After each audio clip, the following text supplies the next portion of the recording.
자, 윤석열 총장을 어떻게든 징계해서 내보내려고 하는 게 이 정권입니다. 그런데 이게 쉽지만은 않은 것 같습니다. 예, 그 소식 전하겠습니다. 네, 윤석열 검찰총장이 뭔 잘못을 했는지는 모르겠습니다만은 이 추미애를 위시로 해가지고 이 정권이 기어코 손발을 자르는 걸로도 모자라서 아예 윤석열을 검찰총장에서 내쫓아버리겠다 라는 일련의 시도를 이어가고 있는 거 아닙니까? 최근에 말이죠. 이낙연, 추미애 등등 이 정권 인사들이 압박을 노골적으로 하고 있습니다. 하지만 이 찍어 누르기 시도가 과연 현실화될 수 있는가에 대해서는 많은 분들이 의혹을 제기하고 있습니다. 쉽지 않다라는 말들이 나온 것인데요. 여러분들 지난날 저희가 보도한 바도 있습니다. 이 추미애 9일날 국회에 나와서 검찰총장이 4명을 거역했다라는 표현을 함으로써 많은 분들이 충격을 받으셨죠. 뿐만 아니라 저희가 금요일날 보도드렸습니다. 그동안 이 특별수사팀, 특별수사단 구성과 관련해서는 검찰총장이 탄력적으로 재량권을 가지고 운영을 할 수가 있었어요. 그렇기 때문에 저들이 문재인 정권에 대해서 수사를 맡고 있던 그 여러 인사들에 대해서 좌천시키고 찍어 누르고 그러한 시도를 하더라도 검찰총장의 재량권을 이용해서 특별수사팀을 만들면 충분히 수사를 이어갈 수 있지 않겠느냐라고 저희가 기대했던 거 아닙니까? 그런데 추미애가 어떤 짓을 벌였냐? 그동안 재량권이 인정되던 특수팀 뭐 이런 것들과 관련해가지고 앞으로는 장관의 승인을 받아라. 너 특별수사팀 이런 거 장관 허락 없으면 안 만들어줄 거야 라고 함으로써 사실상 검찰총장의 재량권마저도 지금 빼앗아버린 그런 일련의 상황이 이어졌다. 결국 법무부 장관이 검찰의 중립성을 해치고 검찰 수사를 사실상 통제하겠다라는 선전포고로 많은 분들이 또 충격을 받았습니다. 그리고 앞서 말씀드렸지만 이낙연은 또 어떻습니까? 추미애가 고자질을 해가지고 윤석열이 내 말을 안 들어요 라고 고자질하니까 그러면은 거기에 필요한 대응을 검토하고 실행해라 라고 하면서 사실상 뭔가 징계를 내려야 된다는 듯한 그러한 뉘앙스를 이낙연이 풀풀 풍겼죠. 그리고 그날 밤에 9시에 국회에서 문자를 대놓고 딱 찍혀주는데 거기에 적힌 내용이 징계와 관련한 법령을 찾아놔라 라고 나오는 그 지시. 결국 추미애가 감찰을 지시해서 사실상 윤석열을 찍어 누르려는 거 아니냐 라고 많은 분들이 또 우려했던 그러한 상황이 이어졌습니다. 그런데요, 이 논리가 참 빈약했던 것이 이 추미애가 이 징계를 하려는 근거가 뭐냐? 윤석열 검찰총장이 인사의견 제시에 대해서 불복종을 했기 때문이다 라고 말하는 거예요. 다시 말해서 내가 인사에 대해서 그동안 여러 차례 통화해가지고 뭐 물어봤고 집무실로 오라고도 했고 했는데 윤석열이 안 해줬다. 저거 내 말 안 들은 거야. 저거 감찰해야 돼. 저거 징계해야 돼. 라고 지금 추미애가 아주 졸렬하게 지금 나오는 그런 상황인 건데 여기에 대해서 많은 법조계 관계자들은 황당해합니다. 뭔 소리냐? 윤 총장에게 책임 묻는 거 말도 안 된다 라고 지적하는 것이거든요. 추미애는 불복종을 했다고 하고 있습니다. 인사에 대해서 의견을 물어봤는데 대꾸하지 않았다라고 주장하고 있지만 그것은 말도 안 되는 소리다라고 법조계 관계자들이 이야기를 해주는 겁니다. 3가지의 논점이 있는데요. 첫 번째, 일단 법무부가 순서부터 틀렸어요.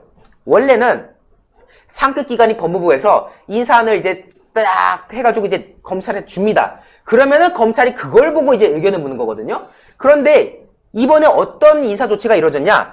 법무부가요, 인사안을 윤석열 총장에게 먼저 제시하고 의견을 물어본 게 아니라 애초에 윤석열 총장한테 인사안에 대한 제시도 하지 않아 놓고 그 이성윤이라는 인물을 통해서 먼저 인사안을 내놔라 라고 요구한 거예요. 거꾸로 됐어요. 그렇죠. 원래는 법무부가 인사안에 대해서 틀을 만들어 놓고 그걸 검찰한테 줘서 이거 어떻게 생각하느냐 라고 물어보는 것이 일반적인 관례였는데 이번에는 이 법무부가 검찰국장을 통해 가지고 너네 인사안 내놔 라고 갑자기 대뜸 얘기했던 거죠. 순서부터가 틀렸다라는 것이고요. 두 번째, 절차도 틀렸습니다. 이 인사안이라는 거는 법무부와 검찰이 서로 자료를 공유하면서 법무부가 인사를 내놓으면은 검찰이 그걸 검토하고 그 과정에서 법무부와 검찰이 서로 이거는 이렇고 저거는 저렇습니다 라고 자료를 공유하면서 조율하는 게 그동안의 일반적인 상식이었는데 이번에 어떻게 했냐면요, 이 법무부 검찰국이 이제 관련된 자료들을 갖고 있는데 이걸 검찰한테 내주지 않았다는 거예요. 검찰한테 자료도 내주지 않으면서 뭔 인사를 논합니까? 자기들이 알아서 하겠다는 거잖아요. 검찰한테 인사안도 안 내놓고 그리고 심지어 자료도 주지 않고 그래놓고 검찰총장한테 인사 얘기하자? 이거 애초에 말이 안 되는 거죠. 상식적이지 않은 거죠. 검찰하고 인사에 대해서 공유도 하지 않아 놓고 윤석열 검찰총장에게 의견을 내놓으라고 하면은 윤석열 총장이 뭘 알고 의견을 내놓겠습니까? 사실상 의견을 내놓을 수 없는 환경을 만들어 놓고 이제 와서 윤석열이 의견 제시하지 않았다 라고 말하니까 이 법무부가 오히려 잘못을 한 거는 법무부가 잘못한 거죠. 윤석열 총장 이런 얘기를 해요. 왜 항명했냐? 항명이 아니다. 내 권리를 포기한 거다. 실제로 그렇게 얘기했어요. 그렇죠. 예. 항명한 게 아니라 내 권리를 포기했다. 저렇게 한다면 내 권리를 사용할 수가 없지 않냐. 내가 반대한 게 아니라, 그리고 또 거부하고 항명한 게 아니라 내 권리를 포기했다. 그냥 아주 그냥 발언 하나하나가 감칠맛 나요. 그렇습니다. 딱 부러져요. 그 윤석열 검찰총장이 하도 그 여권에서 항명이라고 떠들어대니까 항명이 뭔 말이야. 나는 내 의사를 포기한 거다. 내 권리 포기하고 그냥 그 사람들이 알아서 하게 둔 거야 라고 말한 건데 그럴 수밖에 없죠.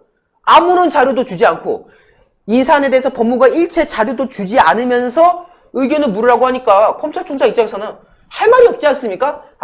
뜻대로 하세요. 저는 제 권리 포기하겠습니다. 그런 취지로 한 건데 이걸 가지고 윤석열이 의견을 묻지 않았다. 저거 항명이다. 징계 때려야 된다. 라고 법무부가 말하니까 너무나도 웃기는 상황이 되었다. 그리고 마지막으로 이거 참 많이 회자됐던 내용이죠. 인사위원회가 열리기 30분 전에서야 연락해가지고 집무실에 와서 의견을 물었다? 이거 지금 사람 갖고 놀리는 거잖아요. 심의를 하는, 검찰 인사를 심의하는 인사위원회가 열리기 30분 전에서야 장관 집무실로 오라고 윤석열 검찰총장 호출한 거. 이거 논란이 있고요. 추미애 입장에서는 이게 변명거리가 되는 게 이렇게 말할 수도 있습니다. 아니 뭐 30분이 저희 뜻 뭐가 됐든 간에 30분이고 뭐고 그거 만약 윤석열이 와가지고 의견 냈으면은 내가 30분이 뭐고 더 해줄 수도 있었을 거야 라고 지금 만약 변명을 할 수 있을 텐데 이게 모순인 거예요. 애초에 추 장관은 협의할 의사가 없었다라고 지금 모든 분들이 생각할 수밖에 없는 게 그 당일날 대통령 재가를 받으려고 방문 스케줄까지 다 잡아놓은 상황이었던 거예요. 그러니까 몇 시에 청와대 가서 이거 제가 받으러 간다 라고 스케줄 다 잡아놓고 인사위원회 30분 전에 불렀다. 자 그러면은 윤석열 총장이 만약에 와가지고 이거 잘못됐고 저거 잘못됐고 뭐뭐라고 얘기해요. 그러면은 청와대 방문 일정 그 잡아놓은 건 어떻게 설명할 건가요? 그러니까 그러니까 그냥 요식행위를 했다. 청와대 갈 스케줄까지 다 잡아놓고 30분 전에 딱 해가지고 그냥 나는 나 할 만큼 했어 라고 그냥 요식행위를 한 것밖에 없다는 게 여기서 또 드러나는 거거든요. 그러면은 뭐 하려고 청와대 일정까지 다 잡아놨습니까? 윤석열하고 얘기를 해놓고 일정을 잡아야죠. 윤석열하고 얘기할 생각이 없으니까 드립다 그냥 청와대 갈 일정까지 다 잡아놨던 거 아닙니까? 이러니까 지금 추미애의 그 말이 변명밖에 안 된다라고 지금 법조계 관계자들이 지적을 하는 그런 상황인 거고요. 그러면서 저들은 말합니다. 윤석열 검찰총장이 직무를 게을리한 것이다. 왜? 의견을 개진해야 되는데 그거를 안 한 거니까 이거 게을리한 거 아니냐 직무를. 지금 의견 개진했잖아요. 내가 가서 할 얘기가 없 30분 동안 어떻게 그 많은 인사들을 검증합니까? 그러니까 나는 포기하겠다. 이 의견 개진한 거예요. 가지 않음으로 인해서. 이건 항명이 아니라 윤석열 총장은 아주 합리적으로 풀어간 거죠. 그렇습니다. 애초에 법무부 측에서 의견을 제시할 여건이 안 되니까 거기에 대해서 권리를 포기한 거다. 이게 어떻게 게을리한 겁니까? 뿐만 아니라요. 그렇다고 윤석열 검찰총장이 인사안에 대해서 그동안 모른 척했던 것도 아니고 그동안 적극적인 의견 개진을 위해서 인사안을 요청했다는 거예요. 이 법무부에. 인사안 주세요. 인사안 주셔야지 우리 검찰에서 이걸 보지 않겠습니까? 그런데 법무부가 뭐 했어요? 인사안을 주지 않았습니다. 인사안이 없다. 이미 청와대 냈다. 이런저런 말하면서 검찰에다가 인사안을 끝까지 내지 않았고 그리고 나서 나중에 의견 개진한 거는 오히려 법무부가 잘못한 거 아니겠습니까? 적극적으로 의견 개진을 위해서 인사안을 그동안 총장으로서 요청했는데 어떻게 이게 직무태만이냐. 총장은 할 만큼 했고 거기에 대해서 응하지 않은 건 법무부 당신들이야 라고 지금 지적을 따끔하게 했던 상황인 것이고요. 뿐만 아니라 지금 이 장관이 4명을 거역했다, 내 허락 없이 팀 못 만든다 이런 말을 하고 있는데요. 굉장히 지금 봉건주의적인 사고방식 아닙니까? 그런데 검사는 어떤 자리입니까? 정치적인 판단 고려 없이 좌우 고려 없이 중립적인 관점에서 윗선의 압박에 굴하지 않고 수사하는 게 검사들 아닙니까? 검사는 장관에게 무조건 복종해야 되는 존재가 아니지 않습니까? 지금 이 법무부 장관이 말하는 태도가 웃긴 거예요. 윤석열 총장에 대해서 야, 너 왜 내 말 안 들어? 장관 말 똑바로 들어야지 라고 말하는 건데, 검사라는 사람은 그런 위치가 아니다. 검사가 아무리 그 상급 기관이 법무부라고 해도 그렇지 장관에게 무조건 복종해야 되는 존재느냐 라는 지적을 해야 되죠. 하다못해 평검사조차도 검찰 조직 내에서 윗선이 부당한 지시하면은 따르지 않을 권리가 있거든요. 그게 법으로 규정되어 있다는 거예요. 검찰청법 7조에 윗선이 부당한 지시를 했을 때 거기에 따르지 않아도 된다라는 규정이 다 있는 겁니다.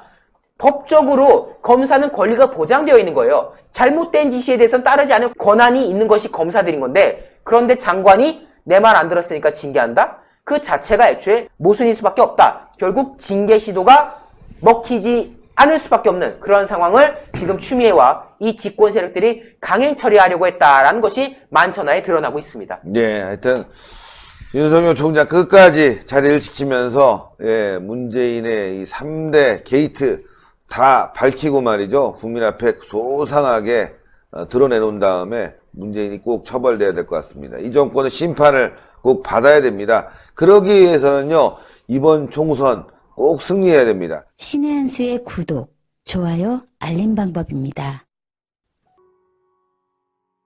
보실 영상을 눌러주세요. 아래의 구독 버튼을 눌러주세요. 그럼 종 모양이 나옵니다. 그 종 모양을 눌러주시면 신의 한 수의 새로운 영상들이 알림이 울립니다. 그리고 엄지척 좋아요 버튼을 눌러주세요. 여러분의 구독, 좋아요 버튼은 신의 한 수의 큰 힘이 됩니다. 댓글로 여러분의 많은 의견도 듣고 있습니다. 응원의 댓글도 부탁드립니다.